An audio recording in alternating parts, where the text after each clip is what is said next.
Welcome to the Bringing Intimacy Back show, where intimacy is real. If you desire to intimately connect with yourself, your significant other, children, family, friends, community, and higher power, this show is for you. We explore intimate topics, inspiring life stories, spirituality, and insightful tips on strengthening relationships. The show is hosted by Dr. April and her co-host, Coach K. Let's get this episode of the Bringing Intimacy Back show started. We share with you today the secret power to intimacy to create a life you love or love the life you create. Now, here's your host, Dr. April, and co-host Coach K. Welcome to the Bringing Intimacy Back show, where intimacy is real. Hi, Coach K. How are you doing? I'm doing amazing. How about yourself? Oh, I'm doing fabulous. And we're in this month of August, and I'm sad that summer is kind of going away, but it's still a little bit summery, and people are going crazy with all their kids and all that kind of stuff, and going back to school. Yeah, the year is scooting on by. The kids going back to school a little earlier. Still got some warm weather, so that's a good thing. Yes. And so what I'm excited about today is we are talking about sexual pleasure, and we have such an amazing guest that I am just like ready to go. Yes, I'm excited. Literally, I know that when I finally saw the name on this, I was like, oh yeah. Okay, we'll have a good time today. Yes. Sexual pleasure is so important, but it's not talked about enough. I know. And there are a lot of people out there, and especially people who have kids and stuff, that they just finally get their kids back into school, and they need some time for themselves. Even if you're a single one or one connected with somebody, you need some time for yourself. So this is the show to listen to. Yes, it is. Yes, but before we get into that, I mentioned about people going back to school. Here on the Bringing Intimacy Back show, we also highlight a nonprofit. So our nonprofit for the month of August is School on Wheels. And this is a charity that's really great if you're struggling and getting supplies or things needed for your kindergarten through 12th grade. Check out www.schoolonwheels.org, and they can help you guys out. And if you're looking for a place to donate, let's donate and help these young people get the education that they need. So, and for the education and pleasure we need, we're going to talk about, and I don't even have a kid in school, and I'm all excited. Yes. Listen, pleasure is excitable to everybody. When you can talk about it, when you can have it, when you can find it, it's a thing. Yes. And we're going to talk about that thing when we get back. We're going to take a short break. And guess what? Guess who we have coming on? We have the most famous Goody Howard on talking about sexual pleasure. Okay, guys, we're going to take a break, and we'll be back in a few moments. Are you wanting a vacation in paradise? Vacation to reignite the passion, the desire in your relationship? Vacation counseling is just for you. We are deeply committed to your success as a couple. Our couples counseling retreats are exclusive, effective, and intimate. At Vacation Counseling, you will benefit from a combination of couples counseling, intimacy counseling, and individual counseling while you and your partner enjoy a relaxing vacation in sunny Southwest Florida. If you are interested in vacation counseling, please visit us at vacationcounseling.com for more information on prices and packages. Welcome back to the Bringing Intimacy show, where intimacy is real. Oh my gosh. Welcome, Goody. How are you doing? Hi, I'm doing great. I'm winding down from that back to school stuff y'all talking about. Yes. Do you have little ones going back? I have a college freshman and a second grader. Oh wow. Yeah. Mm-hmm. Yeah, exactly that.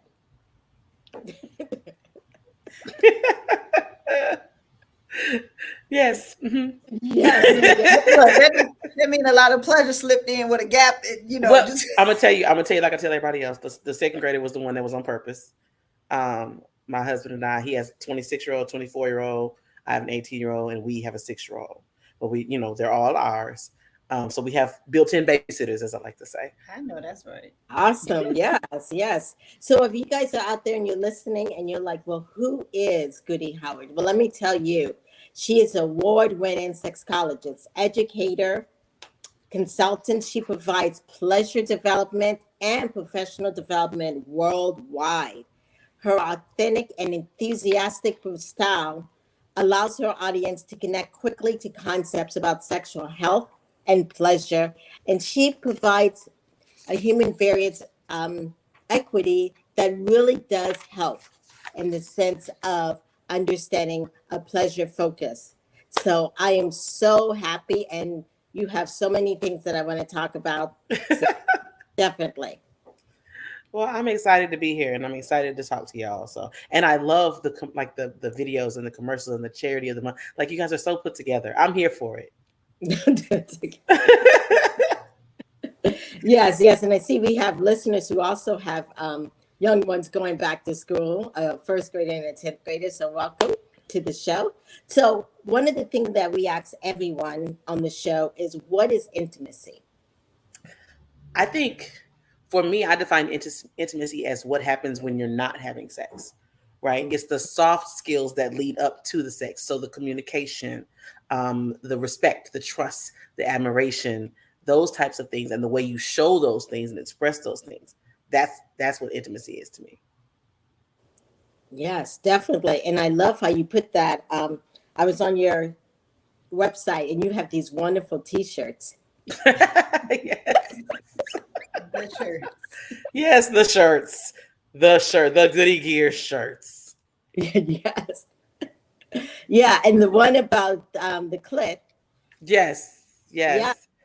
Get on his dick, not on his nerves, and work their clit, not their nerves. Yes. I feel like those are great lessons that we should take into our relationships. Because people don't think about that. You want to make, you see all the memes that say, be his piece, be her piece. And it's cliche, but also important, right? And so intimacy, that's intimacy building, communicating, being emotionally supportive, showing up, being clear about what you need, what your partner needs, figuring out how to negotiate that stuff. That's the intimacy stuff. Mm-hmm. Yeah. But many people struggle with that, especially females. Yes. I think we struggle with it. And I don't think women struggle with it as more than men. I honestly think that men struggle with it more because men are socialized to express anger and lust, but not necessarily to express the other range of emotions. And so if they feel like they love someone, or they're all in, and they love, admire, trust, respect, this person, and they don't know how to express it without their penis, or they don't know how to express it without some sort of lust attached to it. Whereas we need you to be able to communicate, the where, what, who, when, why, right? And if you don't have that language, and men are not typically socialized in our community to have that language. And so I think that men struggle more than women with intimate communication because they're not given that. And I think women socialize with communication because we're not socialized to express ourselves or prioritize ourselves. We're socialized to prioritize everyone else. Yep. Right. So it's hard for us to communicate our needs because we haven't been socialized even to know what they are. Mm-hmm. Yeah. Like saying that his physical is our emotional. Right. And sometimes we're physical and we leave that part out because it's not feminine.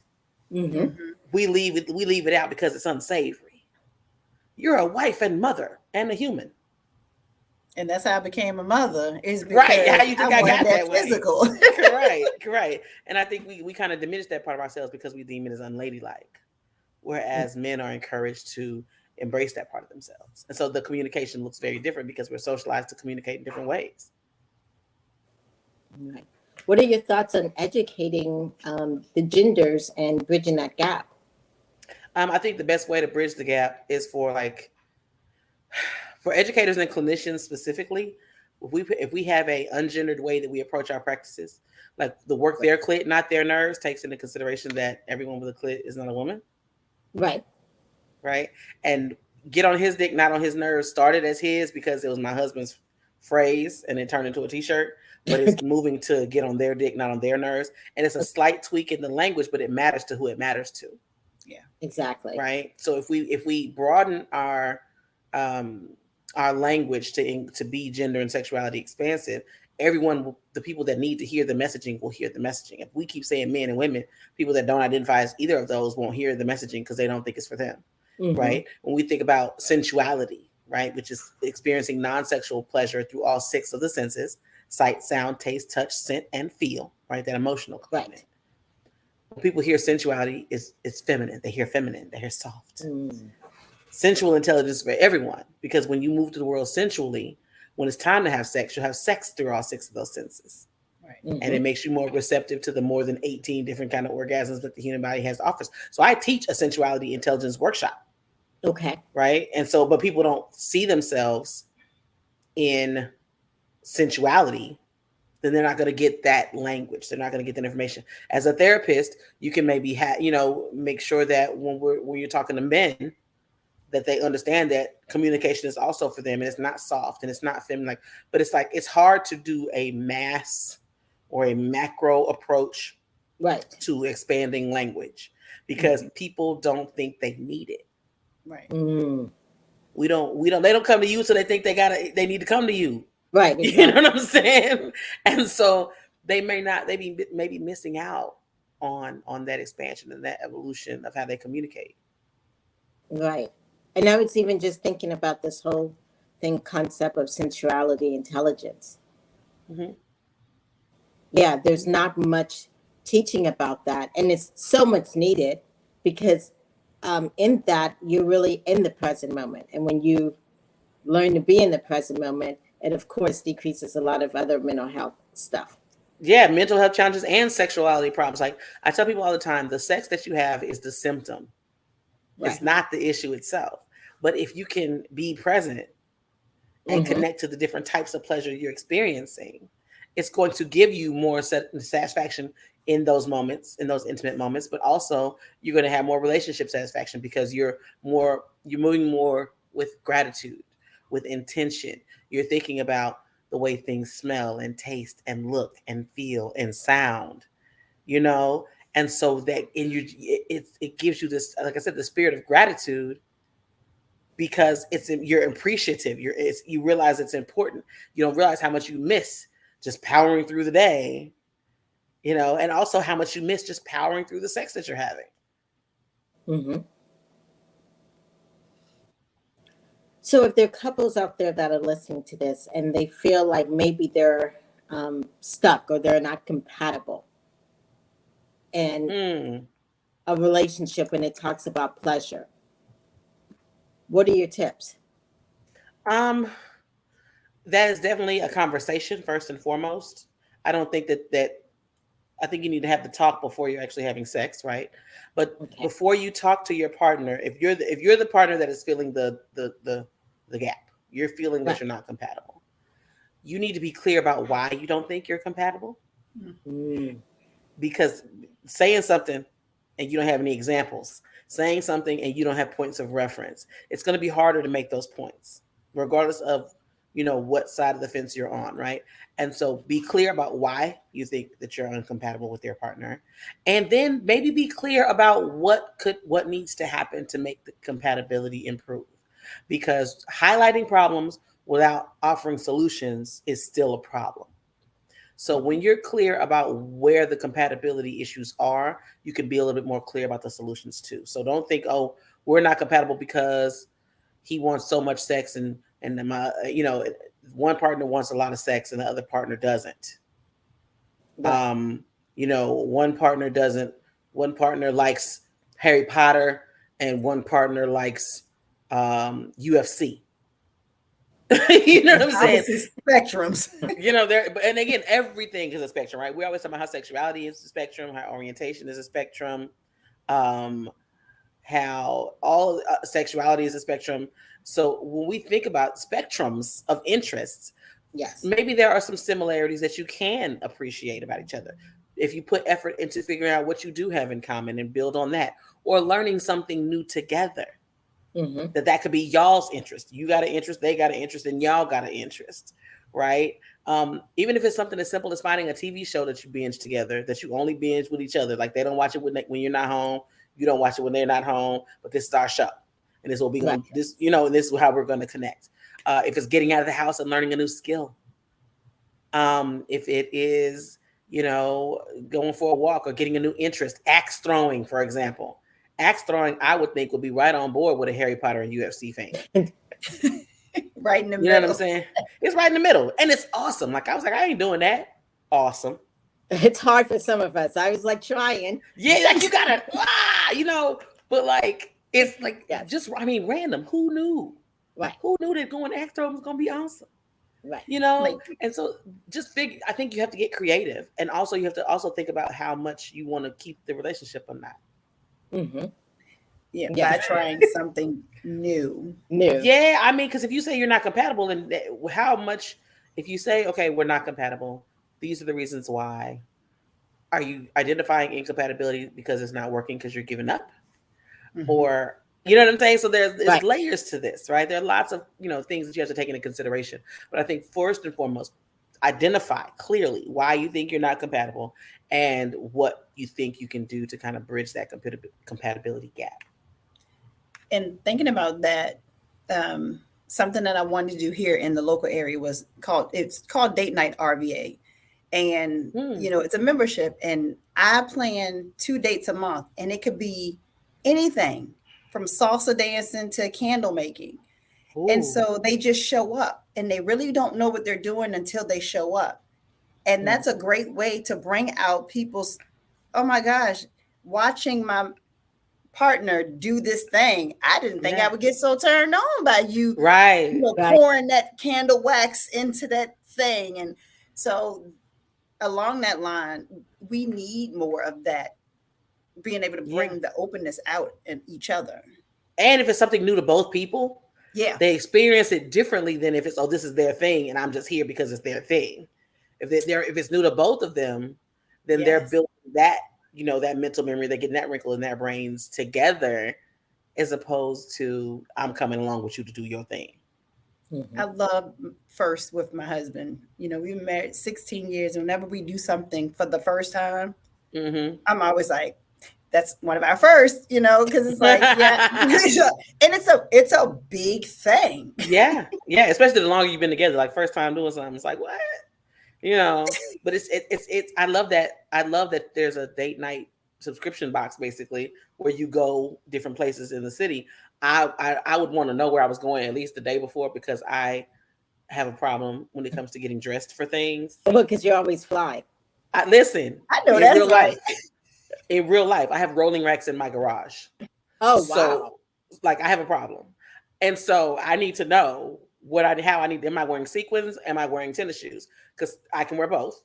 I have sequin tennis shoes. You know what I'm saying? So I need to know what the appropriate dress level is. I don't want to look like I'm going to the Met and we going to make pottery. I'm gonna be mad.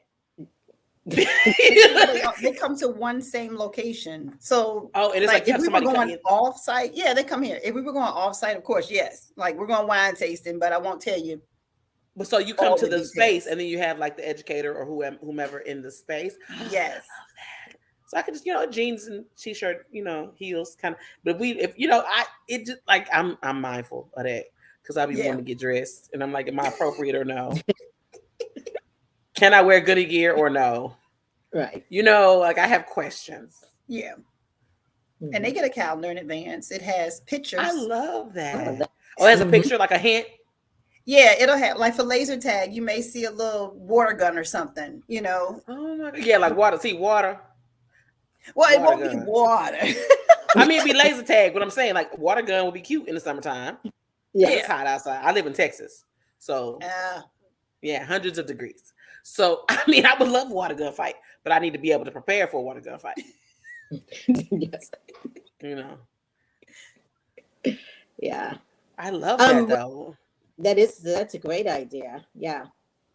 One of the things I was thinking of as we were talking, and I don't know if you've experienced this, Goody, that sometimes one partner feels like their partner should automatically know how to please them. Oh my gosh. I tell people all the time, your orgasm is your responsibility. Okay. And I think there's a deficit there. And the reason the orgasm gap, well, people call it the orgasm gap. I call it the pleasure gap, because I think women deny themselves regular pleasures, not even non-sexual pleasures. Like this whole going back to school stuff. If I got to toss a coin between getting my nail fixed or buying this backpack, the baby gonna get the backpack. Right. You know what I'm saying? Like I think that we are socialized to deny ourselves pleasures once we become wives, because now the other person is the priority, and once we become mothers, because now the offspring are the priority. And so I think that's a big reason why pleasure gaps exist. And then we rely on the people around us to meet those needs without expressing what those needs are. And if you don't know your pleasure scripts, how are you going to teach somebody else your pleasures? Right, exactly. You know, so I think if we accept that our orgasms are our responsibility, insofar as it is at minimum to teach our partners and guide them on what pleasure looks like for us, and listen when they tell us what pleasure looks like for them, then that's what it would mean for you, right? But you can't. How are they supposed to know? Every human is different. That's like going to a beauty shop and just sitting in the chair and expecting them to know what to do to your head. Yes. And then get upset when it don't look like when it's not. You didn't give them no guidance, no nothing. You just sat in the chair and you walk out with a fade and you mad. It was a barbershop, but you wanted some box braids. It's not the right, you know what I'm saying? It's not the right establishment.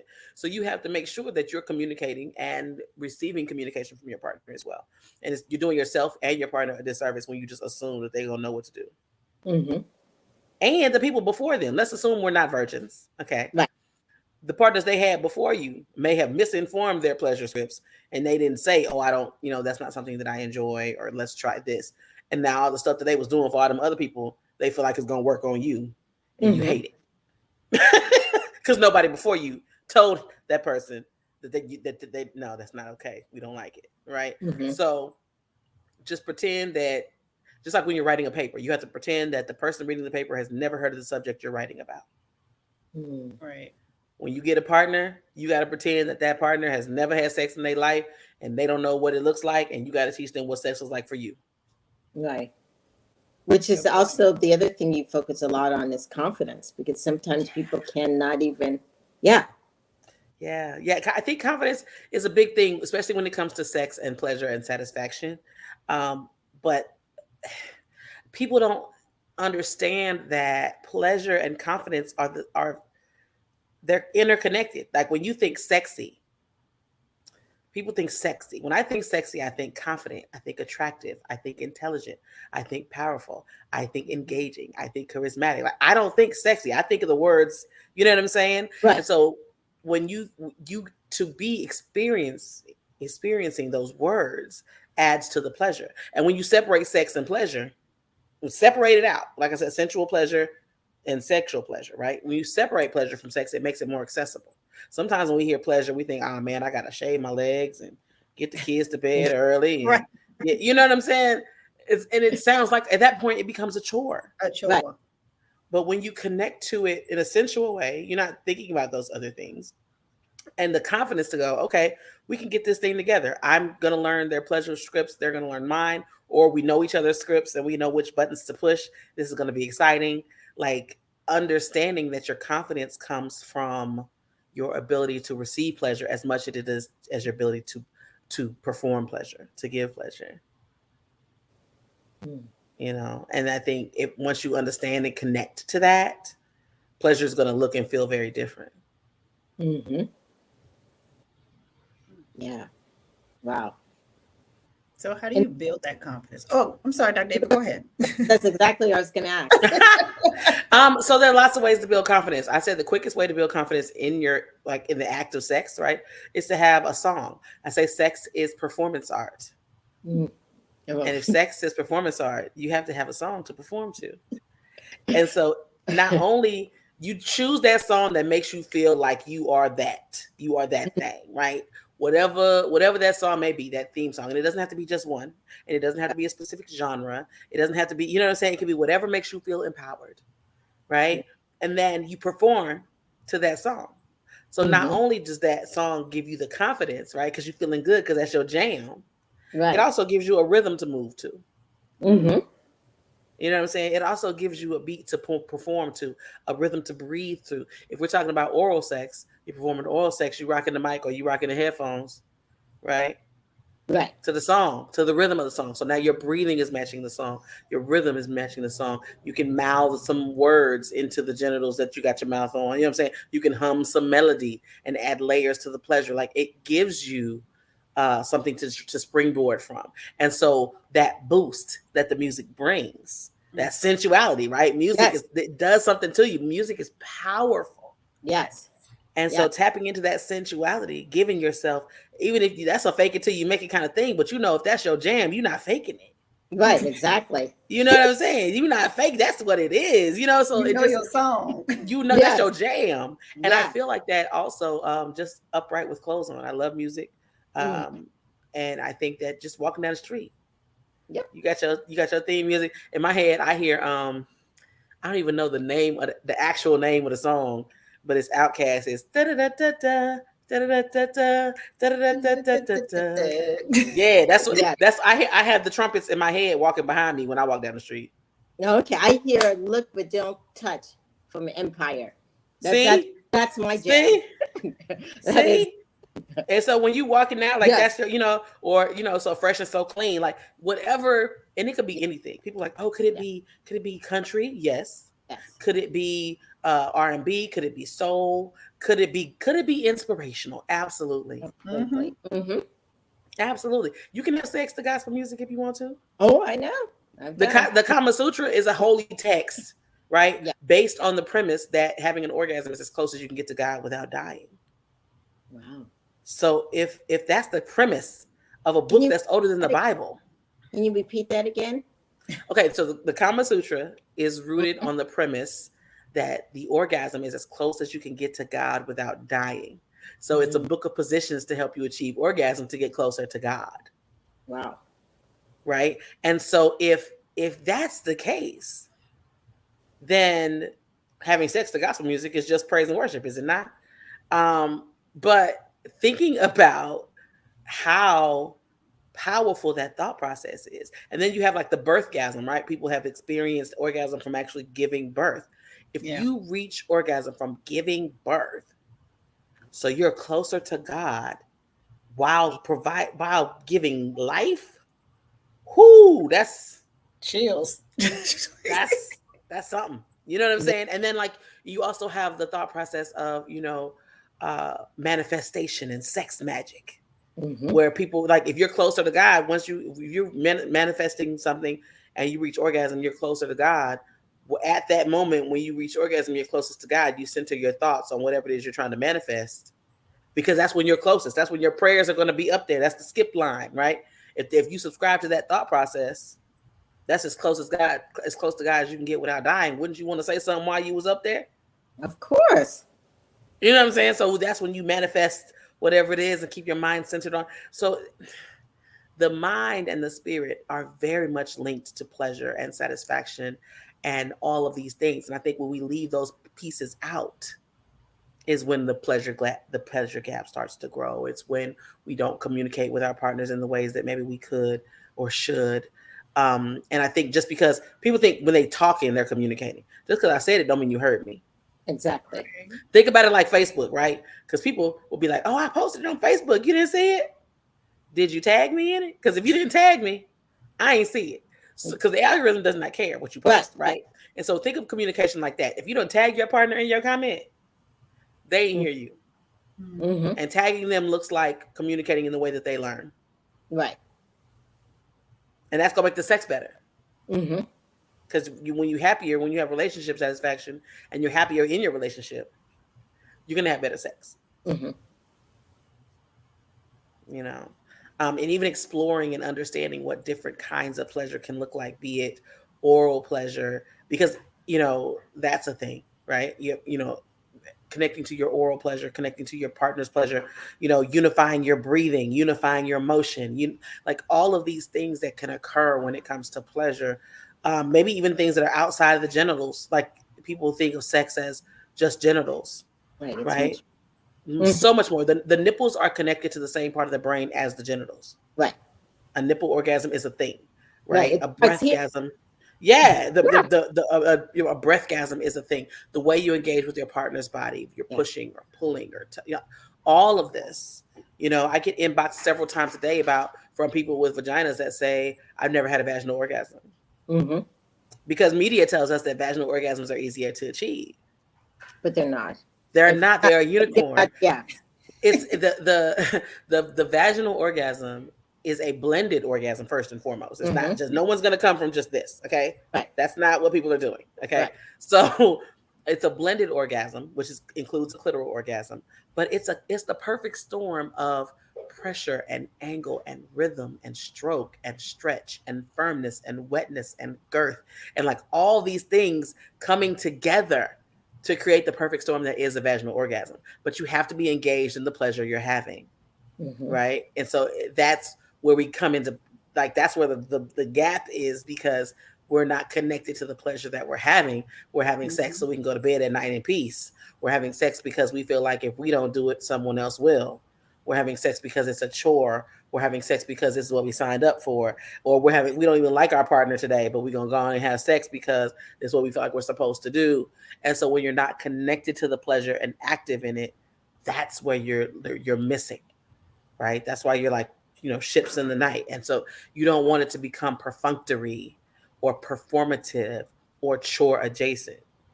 And so when someone asked about the compatibility, if you don't feel like you're compatible, you're not going to probably have sex that you enjoy, because in the back of your mind, you're not compatible. So what are you doing this for? Right. So if you're going to say something about being not compatible, but be prepared for that conversation, because it might be you. We don't, you know what I'm saying? They may feel away and are pulling back because of whatever they feel. So when we open up these doors and have these conversations upright with clothes on, we have to be prepared to be the bad guy too sometimes, and understand it's not just them.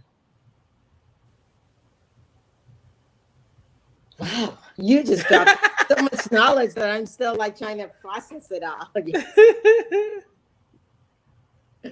Yes. Oh my gosh. Wow. And so if people are listening and they're like, wow, we really want to get more information about basically what your foundation is, pleasure development. Yeah. What services do you provide, and how can they get in touch with you? Oh my gosh. Okay. So I am Goody, and everyone asks me things. So Ask Goody is the brand. That's how you can find me. I'm Ask Goody on all social media platforms. The website is askgoody.com. Emails info@askgoody.com. And so I teach workshops. I'm very much macro practice. So I teach pleasure-centered workshops. So I teach sensual intelligence, which I love because it's non-sexual pleasure. I actually have sensual intelligence is coming up on Monday. I'm also teaching the Big O September 2nd, and that is where we explore the more than 18 different kinds of orgasms. We're only going to explore 15 of them, and how to access them with and without a partner. And of the 15, at least 9 are accessible for penises too. Because a lot of times people think multiple orgasms, they think the feminine body. No. Right. Human body. Right. I teach rideology, which is exactly what it sounds like. I teach strokeology, which is exactly what it sounds like. Both of those workshops are designed so rideology is partner on top. And I teach people how to ride dick with their vagina, their anus, and how to caress 2 vulvas together. And then strokeology is for people with penises and people that wear strap-ons. And it's for teaching them with confidence, control, and stamina as well. So it helps you feel good in your body about, what's happening. And then I have lick, which is it's oral sex on a penis. And then I have lip service, which is oral sex on a vulva. Like I said, I'm very non-gender opportunity. So I have straight guys like, oh, can I come to the blowjob class? I was like, yeah, if you sucking dick, let's go. It's for you. Right. You know what I'm saying? Anyone that's interested in putting a penis in their mouth is welcome in my lick workshop. Anyone that's interested in putting a vulva in their mouth is welcome for the lip service workshop. I teach the behaviors. Okay. You know what I'm saying? My classes don't have an orientation or a gender. They are for people that want to experience this type of specific pleasure.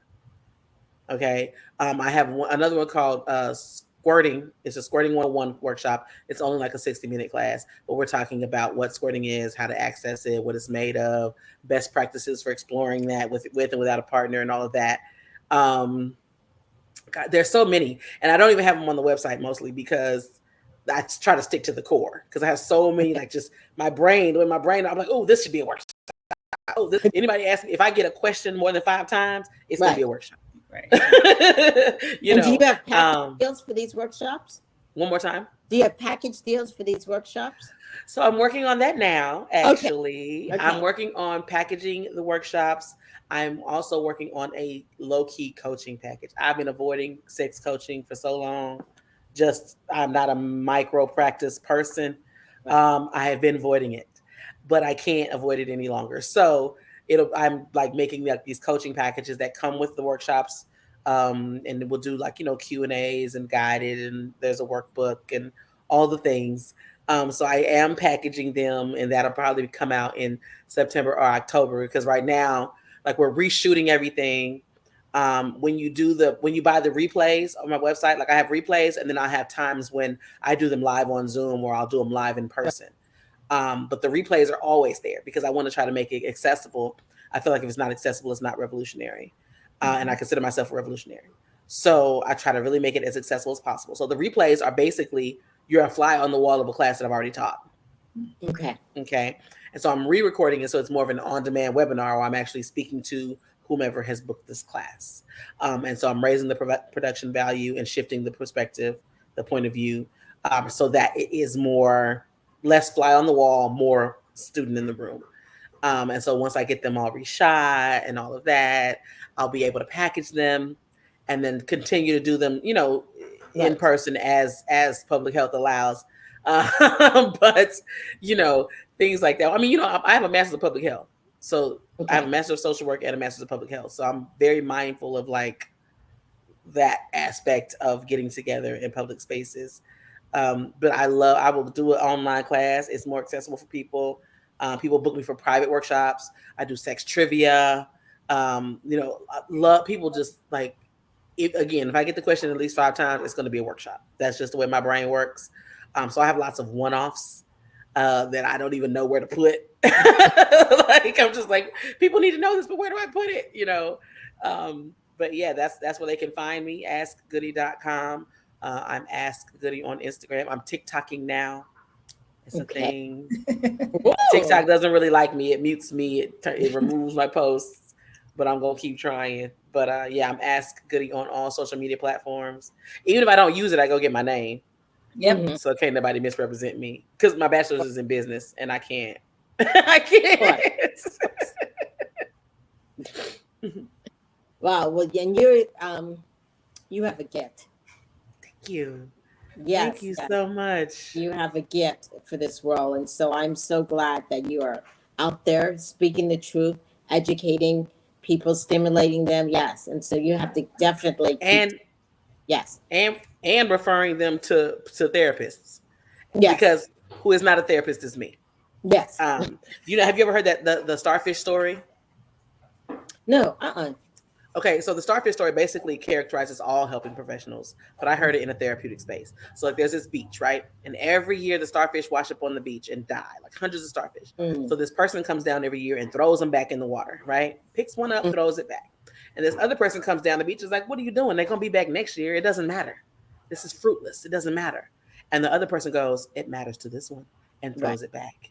It matters to this one and throws it back. Right? That is medical professionals. That is therapists. That is educators, right? All helping professionals.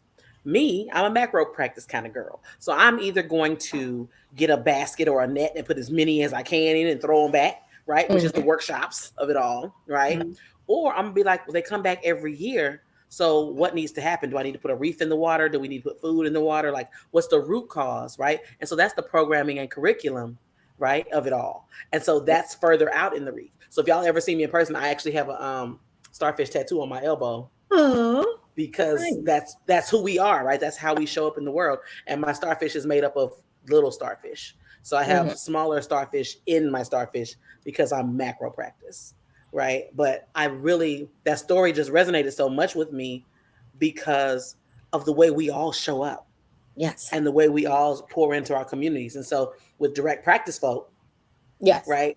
I was just like, no, I'm an empath. I would want to be everybody's friend. I want to take everybody home. If I was picking up one starfish at a time, I'd be like, one for the ocean, one for the house, one for the ocean, one for.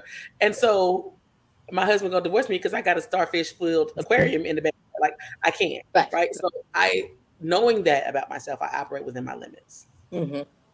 You know? Yes. So I love that we all kind of figure out what our gifts are. Right. And how to make them impactful. Mm-hmm. And how we show up. So I'm grateful for y'all too and what y'all do, because the individual is not my ministry. Even my coaching that I'm about to launch, it's group coaching. I'm not.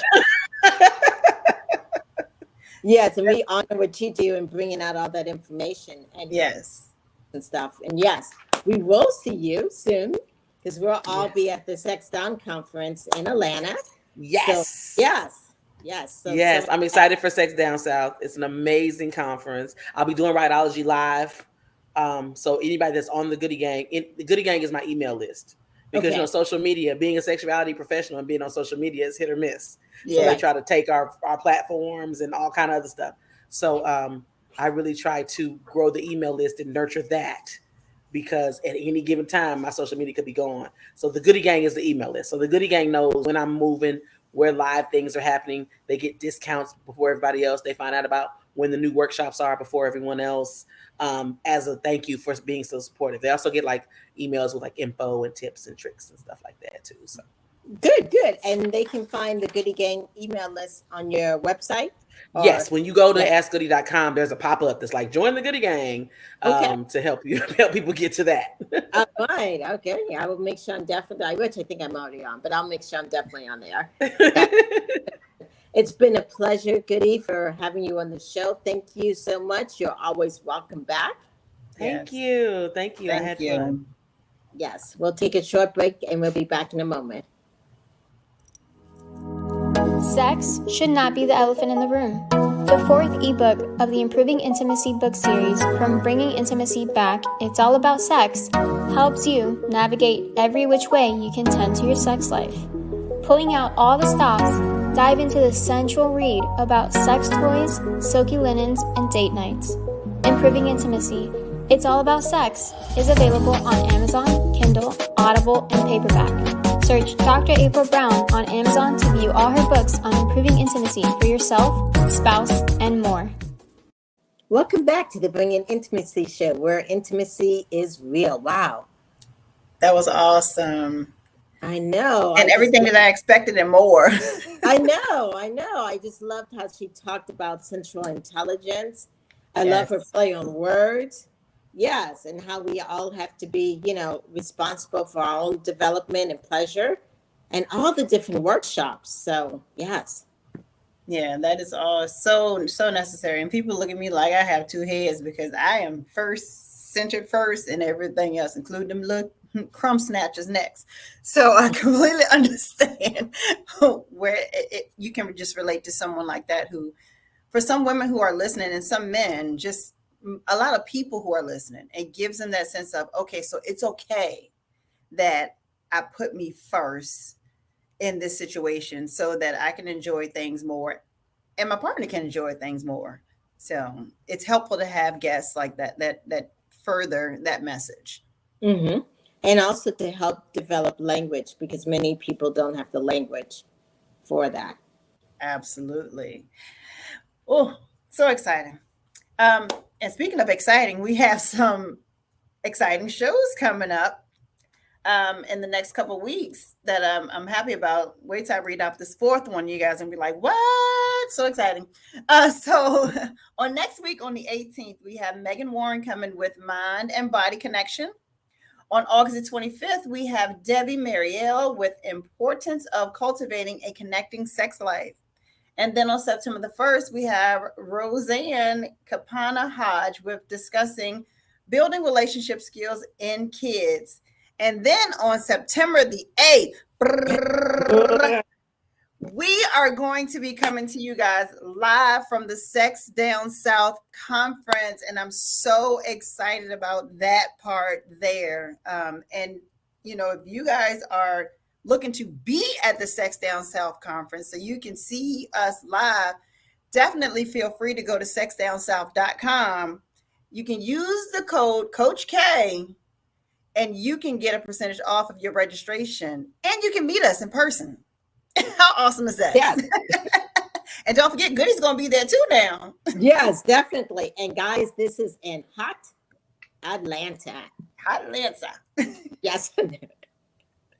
Yes. Well, thank you so much. This has been a great show. And if you're wanting to see us again, we're on Facebook, Instagram, LinkedIn, YouTube, Twitter.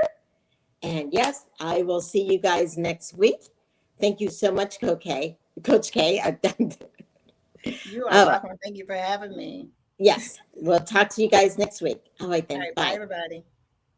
Thank you for listening to today's episode of Bringing Intimacy Back. We hope you enjoyed it. You can also find us at bringingintimacyback.com and Facebook, Instagram, LinkedIn, YouTube, or Twitter. Dr. April Brown's 5-book series, Improving Intimacy, is now on Amazon, available in Kindle, Audible, or paperback. We'll see you next Thursday live at 3:30 p.m.